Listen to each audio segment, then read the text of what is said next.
What's up everyone, my name is Joe and welcome to Film Focused. This is the last video in the DIY series on developing and scanning your film at home. In this video, we're going to go over two different ways to scan your film. The first is a more primitive but affordable solution using a light table and a DSLR that you hopefully already own. The second solution is going to be using my Epson V850 Pro flatbed scanner. Now, flatbed scanners can be relatively expensive, and if you don't want to spend a couple hundred or even up to $1,000 for a dedicated flatbed scanner, then the first solution is going to work really well for you. But if you are interested in just learning about my process and the details that go into using a flatbed scanner and scanning color and black and white negative film, you can skip ahead a little bit to when I go over that process a few minutes further in this video. So what exactly do you need if you're using a light table? Well, first and foremost, the light table itself. And these are really cheap. I think this one only cost me $50, and this is relatively large. It's about 13 by 11 inches, so that's well more than enough area. You can buy smaller versions of this for about half the price. I want to say there's a 8 by 10 or maybe a 4 by 5 that is only $20, and this is by Monoprice, I believe. I'll put a link in the description below. On top of that, you're going to actually need your film, and what I'm using here to hold the film are my dedicated film holders for my V850, but what I used to use when I was using this solution was just two panes of glass from like Home Depot or Lowe's. Just 8 by 10 sheets of glass. They're really cheap. They're like $2 a piece. And the reason why you do that is it just sandwiches the negatives nice and flat. So first and foremost, the negatives are flat and you can scan using your DSLR really easily, and you can make sure that all the edges are perfectly in focus. But it also raises the film off of the top of the light table. And even though it may not look like it, there is some texture and some detail on the top of these light tables. And if the film is resting completely on top of that, you will actually pick up some of that texture when you scan with the DSLR, and you don't want that. You want to create just a little bit of separation, so the only thing that you're really capturing is the light coming through the negative and then the silver that's on the negative. Of course, you're going to need the DSLR, and I would also suggest either owning or picking up a really cheap macro lens. This lens only cost me $75. It's a very old Nikon lens, but it does a really great job. I can make really minor focusing adjustments to make sure that the film is perfectly in focus when I'm scanning. And you know, they really don't break the bank. They're really cheap, really easy to find online, and they're very old, so not a lot of people kind of want these in their camera bags anyway. So you shouldn't have trouble finding them. I would recommend finding a lens that has a reproduction ratio of at least 1:2, if not 1:1. What that means is the lens's ability to recreate something that it's shooting to life size. So with this lens, if I put a extension tube on it, it makes the reproduction ratio 1:1, meaning if I was scanning a roll of 35mm film, because this is a 35mm camera, I could essentially fill the entire frame of the digital sensor with my film. Now, because this is medium format film, I can't actually fill the entire sensor space with the film image. So you do lose a little bit of information, but it's a very affordable solution to not, chucking out $1,000 for a digital scanner. So now let's get everything set up and I'll show you exactly how to use all of this. Alright, so let's kind of break down everything that's going on here. We have the light table that's turned on. We have the film holder, which, like I said earlier, would really just be two panes of glass that you would buy from Home Depot or Lowe's. And that is holding the film perfectly flat and just above the light table. We have your DSLR mounted on a tripod, which is directly over top of the film. You could also do this with it standing upright so that the camera is facing forward if you want to. I just found that this works a lot easier than doing it that way. And you have your lens facing down towards the negative, and it is perfectly composed inside of our image area. So you can see here that there are a couple sources of light. Ideally, you would want to be in a perfectly light-tight room, or maybe in a basement, or just doing this all at night, so that the light table is the only source of light during this process. This will minimize any color glare or color cast that may come over the panes of glass or the film while you're scanning, and it also reduces the amount of glare that can come off of a pane of glass or the film itself during this process. You can also see that I'm using black and white film, or that I'm scanning black and white film in this example.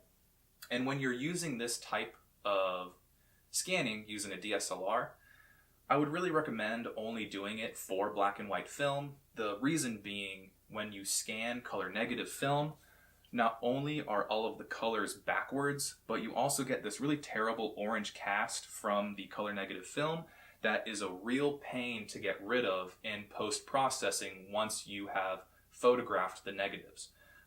It can be done, and I did it for a couple of months before I really got fed up with the entire process and ended up buying a dedicated flatbed scanner.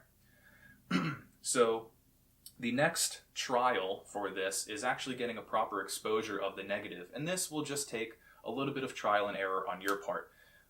Bracket the photographs or the scans to really underexposed to really overexposed, and what might look right to your eye on a negative image might be completely wrong once it's on the computer and you reverse the negative to a positive. So take some time and take a lot of exposures on just one image and kind of find a good range of what type of exposure works well for the negatives that you're scanning. Once you have scanned these images, the actual time it takes to process them doesn't take that long at all. And one of the benefits, the biggest benefit really, of using this kind of process is once everything is set up, you can scan a lot of different images very quickly. It's as simple as releasing the shutter button. Whereas when you're using a flatbed scanner, the amount of time it takes to set up is almost none whatsoever, but the scanning process can take a few minutes just for a single image. Now that does come with the benefits of having a proper, or at least a better, scan from the get-go. So kind of figure out which one might be right for you. If you're definitely on a budget and you only shoot black and white film, this is the way to go. If you are shooting color negative film, or if you have a little bit of a budget, I would definitely recommend using a flatbed scanner. Now, let's go to my computer and I will show you guys how to actually process one of these images or scans done with the DSLR. Alright, so I've uploaded this DSLR scan that I shot a couple years ago on some Ilford HP5 Plus. This I shot at an ISO of 100 at 1/15th of a second. And because my lens is an old macro lens, you don't get to see the f-stop, and I believe it was 5.6 or maybe f8. And you can see it's a pretty decent negative, and we're going to now switch that into a positive. And the easiest way to do that is to come here to the tone curve and make your whites into your blacks and your blacks into your whites, and you're simply just going to invert the tone curve. So let's take the highlights and bring them all the way down to 0, and then let's take the blacks and bring them all the way up to 100. So there you go, we have a positive image now. But you can still see a little bit of a color cast due to the fact that the camera is shooting on an RGB profile. So you could take the black and white route, which would then actually do a little bit of adjustments on the HSL tab, but what I like to do is just drag the saturation slider all the way down to 0 or negative 100, and there we have a perfect black and white scan. So from here you can see that the histogram is lacking some highlights and some blacks. So in order to get a good histogram, let's take the tone curve again and make some minor adjustments. Let's take the whites, which are now your blacks, and pull them in a little bit until the histogram meets the side there, and then let's take your blacks, which are now your whites, and let's move those over as well until the histogram reaches all the way across. And there you have a pretty decent scan that is now a positive black and white image. If we zoom in here, you can see there's pretty good detail, a lot of shadow detail actually, and that's one of the benefits of scanning black and white film with a DSLR. You do get very good shadow detail, but the overall quality of the scan, even though it is comparable to a flatbed scanner, it isn't quite as good, and you are slightly limited when scanning with the DSLR. So from here, if I wanted to make any minor adjustments, you can use this tab, your control tab, just the same as you would regularly, with one difference. The tabs are now actually backwards. So if I were to add exposure, this would actually make the image darker. And if I took away exposure, it would actually make it lighter. And this is also true with the highlights and the blacks. If I change the highlights, you'll see that the shadows actually change. And if I take the blacks, you'll notice that the whites actually change. So it takes a little bit of getting used to, but it doesn't take too long to really get a hang of this. It's a very simple solution. You could even, just change the tone curve here and then save the image as a TIFF or a Photoshop file, and then reopen it into another program if you'd like to edit it that way.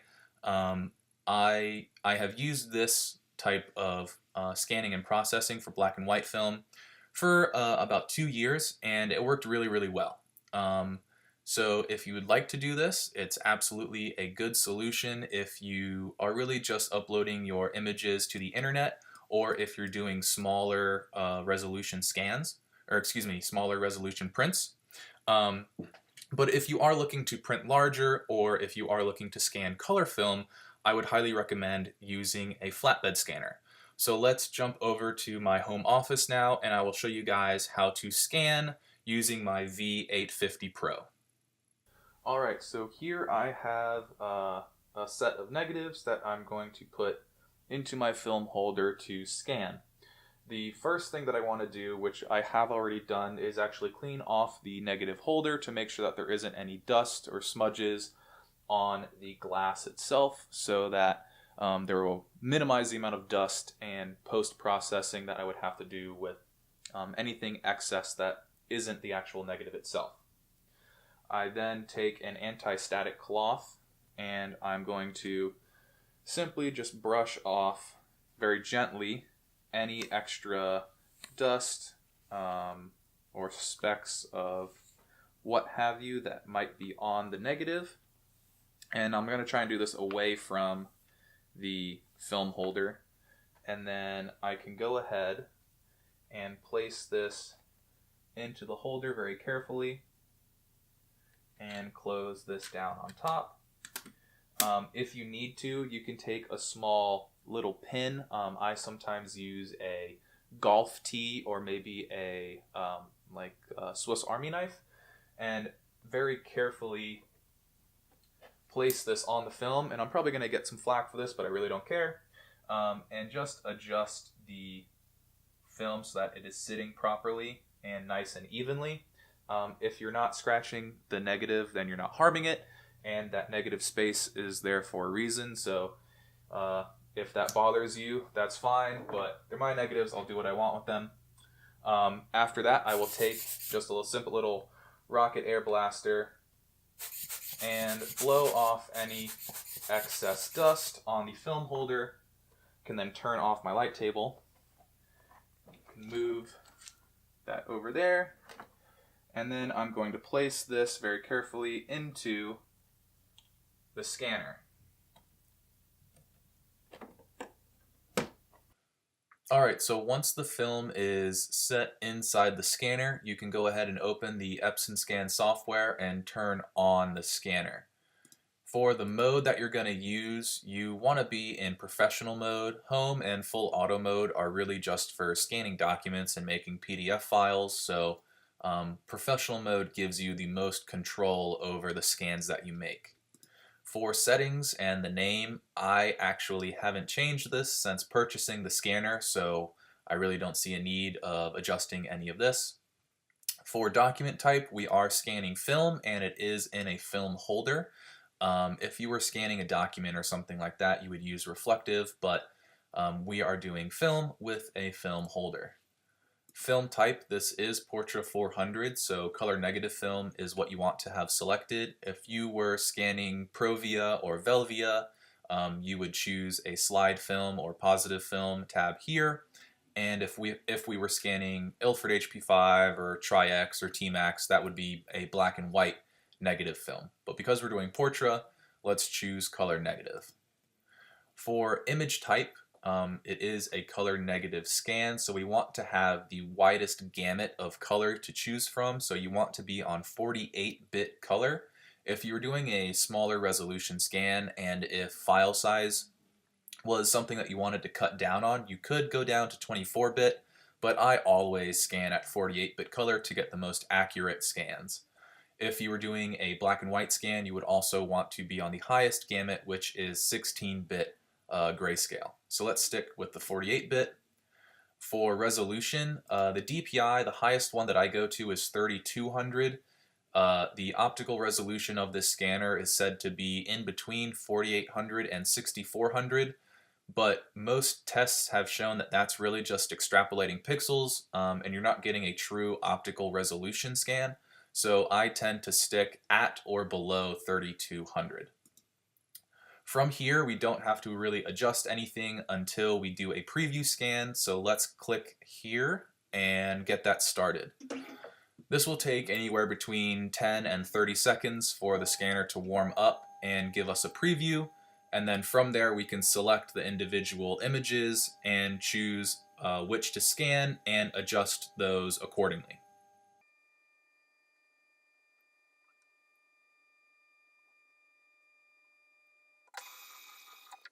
So the scanner is automatically going to give you these kind of thumbnail to click on, and I don't like this. I like using the normal view. So let's click normal, and you can see this is the full negative holder itself, and we can rotate that over.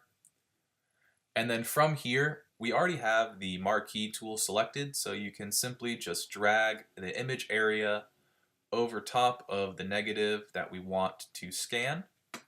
And from here, we are going to zoom in. The scanner is going to do another preview scan to give you a higher resolution view of this negative.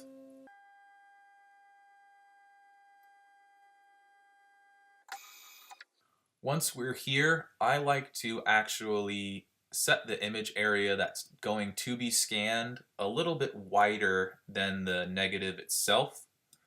This will allow the scanner to choose a true black from the outside of the negative, and will not only help with the color rendition, but also but also with the exposure of the negative itself.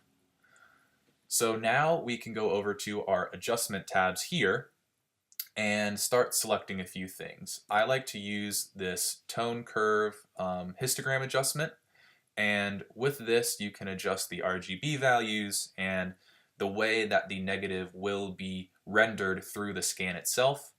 And I also like to use this color balance tool, which is a little bit easier to use than going through the RGB different sliders on the histogram adjustment.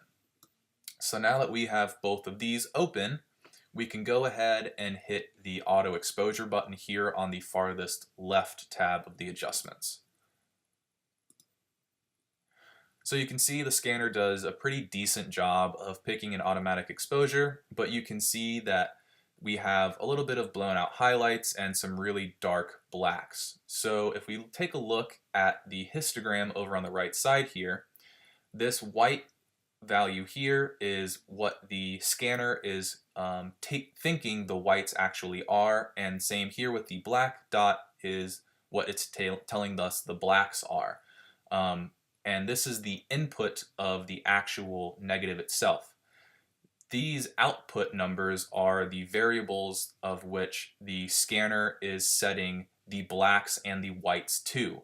Now, a proper histogram goes all the way down to 0 and then up to 255.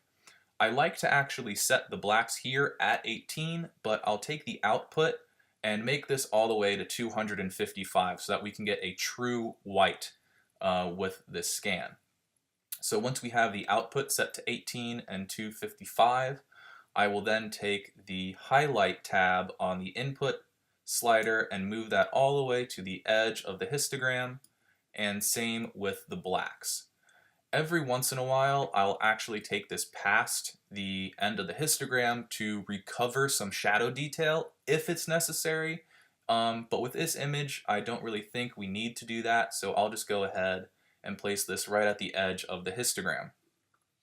So right here you can see we have a pretty decent image that doesn't have too bad or strong of a cast in either direction.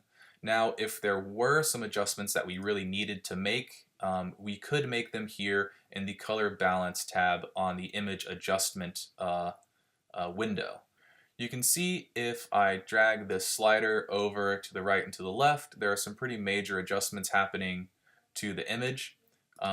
If there were a cast that I wanted to get rid of, I would simply add in adjustments by a single value. So this might be a +1 or a 2, this might be a -3 or a 4, but nothing really major. You never want to go all the way to 100 on one of these sliders. If you have to move that far, then the scanner isn't doing a very good job of reading your film. So once we've made the adjustments on the histogram and through the color balance tab, we can go ahead and close those, and we can go here under the adjustment tab where we have a few options to click. The unsharp mask I'm pretty unbiased on. Some people recommend keeping this on low or medium. Every once in a while I'll keep it on low, and then half the time I just have it completely unclicked, and I haven't noticed a major difference either way. So we'll just keep the unsharp mask on and we'll keep it on low. Grain reduction is not a big issue when you're shooting on films like Portra 400 or Fuji Pro 400H. There's no real reason to use that. And color restoration, I've never really seen an applicable situation where I've needed to use that. Backlight correction is actually really great, and unfortunately this is not a backlit image, so I can't really show you how well it works. But for just example's sake, let's pretend that the sun is behind this leaf and the image, it just isn't looking as bright as I wanted it to. You could click this and it will actually add brightness through the shadows. And although it looks really crappy on this image, it does work really, really well on backlit portraits, or if you're shooting a scene where the sun is in front of the camera or behind your subject. So let's just unclick that really quickly. Dust removal, you're going to get dust on your film no matter what, and all of these softwares claim to have great dust removal capabilities.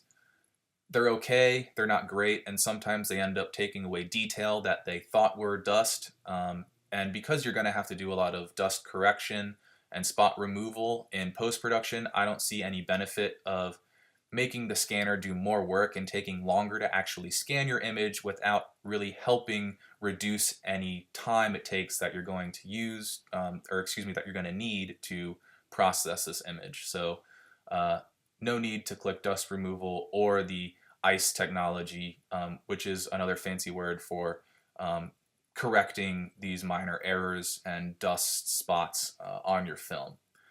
So now that we've gone over everything here, we've made the minor and pretty major adjustments we've needed to on this image. Let's go ahead and scan it. So this will come up. It's going to ask you where you want to scan. Let's just click the desktop for now. That makes the most sense for this application. And then we can make a prefix. So let's just say YouTube test, and we'll start at number 1. So you can make it a JPEG, TIFF, PDF, picture, print, or TIFF file. The multi-TIFF and TIFF are slightly different formats that really only come into play with third-party image processors. I tend to just use the TIFF if I'm scanning a normal image. Multi-TIFF, you can see the little tab of the embedded ICC profile disappears. So I just leave it on the regular TIFF, and then we can click OK. So it does say it's going to take 8 minutes. It's going to take a lot less time than that. It's just overestimating because the scanner is relatively cold and hasn't been scanning multiple negatives yet. When the scanner is warm and you're scanning medium format files at 3200, it will take between 2 and 3 minutes for the scan to complete.